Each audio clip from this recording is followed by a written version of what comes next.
Okay, good morning. I'd like to start by acknowledging that we are meeting, the land we're meeting on is the traditional territory of many nations, including the Mississaugas of the Credit, the Anishinaabe, the Chippewa, the Haudenosaunee, and the Wendat peoples, and is now home to many diverse First Nations, Inuit, and Métis people. We also acknowledge that Toronto is covered by Treaty 13 with the Mississaugas of the Credit. Well, good morning, everyone. My name's Ed McMahon. I am the chair of the board of the Share the Road Cycling Coalition. Well, here we are. It's been a couple of years since we've been able to physically convene the bike summit, but here we are. And on behalf of the board of directors of the Share the Road Cycling Coalition, it's my pleasure to welcome you to the 2022 Ontario Bike Summit. We are excited and proud, this is what I look like when I'm excited, to be able to host this year's event. It's our 14th annual summit, and we are very grateful to all of you for your presence and your participation. So this year's theme is resilience through bicycle-friendly communities. That really covers a lot of territory.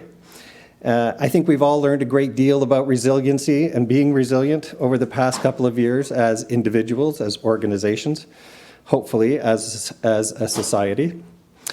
The pandemic has caused significant disruption to the daily lives of virtually all of us, and we've had to demonstrate resilience in many, many ways. And yet at the same time, it's created a huge amount of interest in all things cycling. I have to say, Share the Road hasn't been immune to these challenges that came with the pandemic. However, I'm equally happy to say that being resilient, we powered through, and we are in substantially better shape than we were 2 years ago. We've got a re-energized board, a renewed sense of purpose, and a realization that our work is really important. And that's combined to create significant forward momentum for Share the Road. And this year's summit is just one example of that. One of the benefits for me of engaging more broadly with cyclists and cycling advocates across the province is that we have an opportunity to learn so much.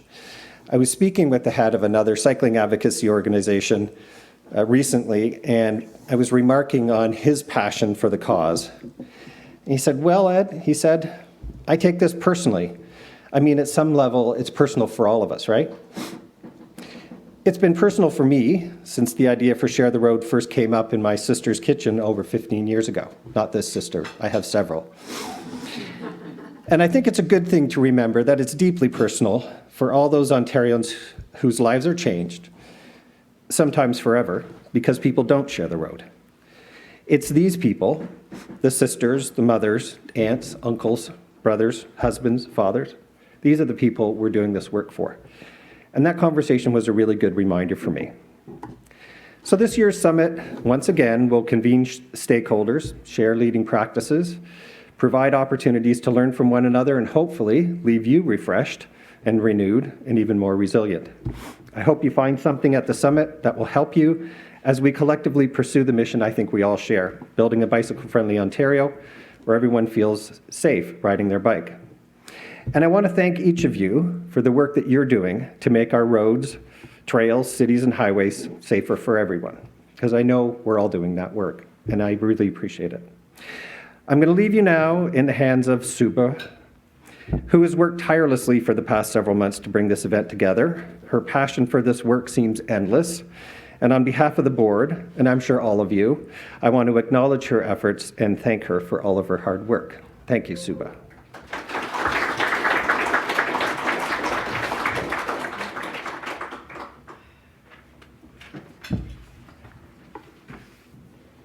Welcome, delegates, both virtual and right here with me. As Ed mentioned, I am Subha Ramanathan, and I am the Manager of Programs and Partnerships for Share the Road Cycling Coalition. It's a pleasure to convene with you and have the opportunity to hear more about the work that you've been doing since the last summit in 2020. The theme for the 2022 Ontario Bike Summit is resilience through bicycle-friendly communities. The world, our communities, and even our families today have changed so much since we last convened. Our goal for this conference is to highlight the many ways that planning and designing bicycle-friendly communities fosters resilience. There are several frameworks to describe resilience, for individuals and for organizations.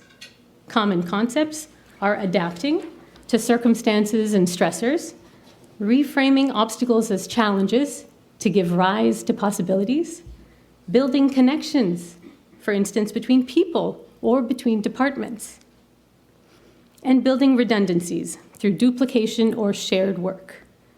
The intention is to set things up so that people and organizations may still function when a few pieces or support systems are missing, temporarily absent, under repair, or enduring stress. And that is something that we've all experienced over the last little while. Resilience is a concept founded in applied sciences and has been linked to a number of disciplines and practices. In structural engineering, resilience can refer to the ability to withstand forces without permanently deforming. In ecological systems, resilience may be about continued functioning with changing climates and disturbances. For communities, resilience may be thought of as adaptive responses to adverse circumstances, may they be social, political, health, or environmental. And in positive psychology, resilience refers to maintaining a hopeful outlook, an optimal state of functioning, reevaluating goals and accepting change, and critically reflecting on our actions. Over the next 2 days, you will hear stories of resilience across the E's: engineering, education, encouragement, evaluation and planning, equity, diversity, and inclusion. Throughout our sessions today and tomorrow, presenters will draw links to resilience within their work and inspire you to make your own connections within your municipalities, workplaces, and family life. So for now, let's take a step back and reflect on what we've gone through to get here. This pandemic continues to serve as a natural experiment for the environment and people. Environmental scientists have shown that wildlife has thrived with less pollution, less noise, more open space to wander. Our communities have displayed resilience. People have changed the way that they worked and socialized with very little notice. We also changed how we spent our leisure time, where we spent our money, and how we moved about. 4 years ago, Share the Road spearheaded a campaign, Bikes Can Do That, for their 10th anniversary and produced an infographic that you see here with evidence-based statements like bikes can reduce traffic congestion, bikes can make roads safer for all road users, bikes can reduce greenhouse gas emissions and build sustainable communities, and bikes can make life more affordable and equitable. These statements all refer to ways to create conditions for resilience, and they remain true today. In the last 2 years of the pandemic, even more evidence has accumulated to support them. Over the next 2 days, you'll learn from a range of presenters and be armed with data, innovative solutions, and examples of programming and services, all showing that bikes can do that. This morning, there is a workshop on how to design intersections within your communities to enhance pedestrian and cyclist safety and comfort. The images here and on all of the subsequent slides are taken directly from our featured presentations. So consider them as teasers, if you will, of the knowledge to come. Resilience also requires self-awareness and critical appraisals of strengths, weaknesses, or gaps. Share the Road has been running the Bicycle Friendly Communities Award program since 2010, and we provide a tool, the application form, for municipalities to assess strengths and weaknesses. This afternoon in the BFC workshop, you'll hear about how stakeholders have come together and remained steadfast in their commitment to build bicycle-friendly communities. We will recognize BFC winners from the last 2 years and generate ideas together for the future of the program. Tomorrow morning, there's a session on engineering, complete streets and traffic calming strategies. You'll learn about how perceptions and views of cycling among elected officials, community members, and stakeholders have become more positive over time in Hamilton, Ontario. The city is actively working towards adopting complete streets and supportive policies, including Vision Zero, the Urban Forestry Strategy, and the Climate Emergency Declaration. Niagara Region is also incorporating complete streets in their environmental assessment studies, balancing competing needs and interests, and prioritizing road users of all ages and abilities. Concurrently, in the morning slot, learn about priorities for cycling with respect to policies and supports. Presenters will discuss cycling law, how to strengthen human infrastructure to supplement policies, and winter maintenance policies and design considerations for four-season cycling. The next set of concurrent sessions focuses on the E for education.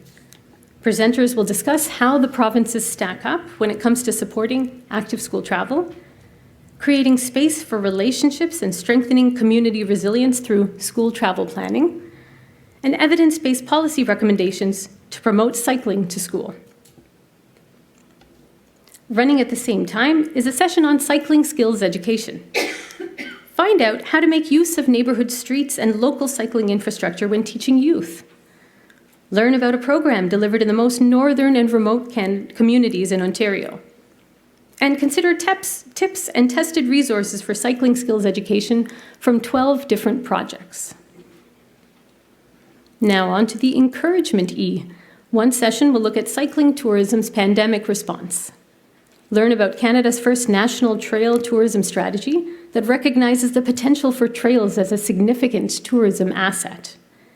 Hear highlights from the latest Ontario Cycle Tourism and Cycling Activity Report that provides us with hard data to support what we know anecdotally. Cycling activity has grown during the pandemic. And finally, imagine trails as part of a strategy to bridge communities, cultures, interests, and solutions for better living. The second encouragement session explores community collaborations. Find out about how community programming can foster community cohesion and increase equity through access to affordable transportation. Hear from a group of volunteers who banded together at the start of the pandemic to deliver food and essential items by bike. And then, using school streets as an example, other presenters will discuss the importance of collaborations across departments and organizations to foster resilience. Building on the finding from the tourism report that cycling activity has grown during the pandemic, in one of the concurrent evaluation and planning sessions tomorrow afternoon, you'll learn that almost half of all respondents to a survey in 3 major Canadian cities used temporary bike lanes and support their permanent installation. But what happens when residents are not supportive of cycling infrastructure? Another presenter will tackle this important question and provide us with suggestions on how to work across staff teams and departments to respond to public opposition. We know that there are competing demands for street space, including parking, mobility, and active transportation. The third presentation in this session will present strategies for accommodating cyclists and cycling facilities along main streets. The second evaluation and planning session looks at integrating active transportation and transit. Learn how to seamlessly integrate transit and cycling, supporting first and last mile or last kilometer trips. Find out how to unlock suburban transportation options and how to use big data to scan a network and prioritize sites to focus staff resources. We know that staff resources are precious, so big data can help us to direct our resources as they need to be directed. The final E is equity and diversity. One session explores bikeway planning and design. In our efforts to engage and build resilient communities, are we using an equitable approach? Presenters will encourage you to re-examine decision-making processes. Who are you not hearing from? Who is making the decisions? How do you engage equity-deserving communities?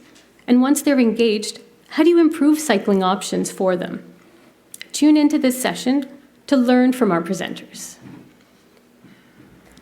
The second equity and diversity session looks at bike share and micromobility and discusses how to make a lasting positive impact on bike share ridership and mobility in local communities, how to apply an equity and diversity and inclusion framework, and why policies must evolve to meet the changing needs of cities and its people, for instance, through micromobility. Our final session of the conference is one that examines how to reduce truck-involved collisions and discuss options for making roads safer for our communities. Back in 2013, Share the Road launched a Stay Safe, Stay Back campaign through a partnership with the Canadian Automobile Association and partners in the municipal sector and the heavy trucking industry.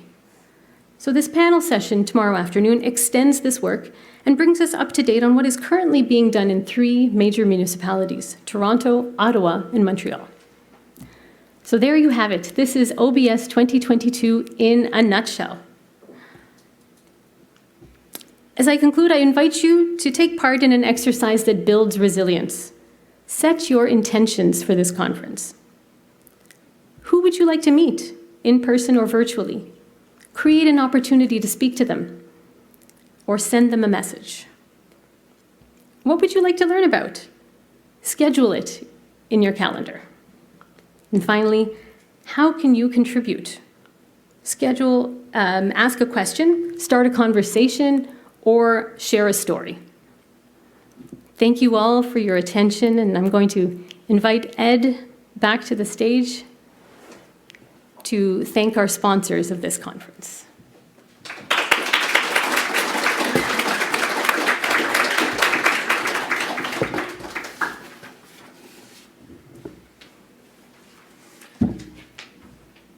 I won't take a great deal of time. I will just say that without our sponsors, we can't do the work that's so important to be done. So I just, on behalf of the board and you, I will thank our sponsors for their generous donations that help us stage events like this and pursue the work that we do behind the scenes when we're not at this conference. The work continues. So thank you so much for your generosity. Some of these sponsors have been with us from the very beginning of the Ontario Bike Summit, and we really appreciate your ongoing support. Thank you.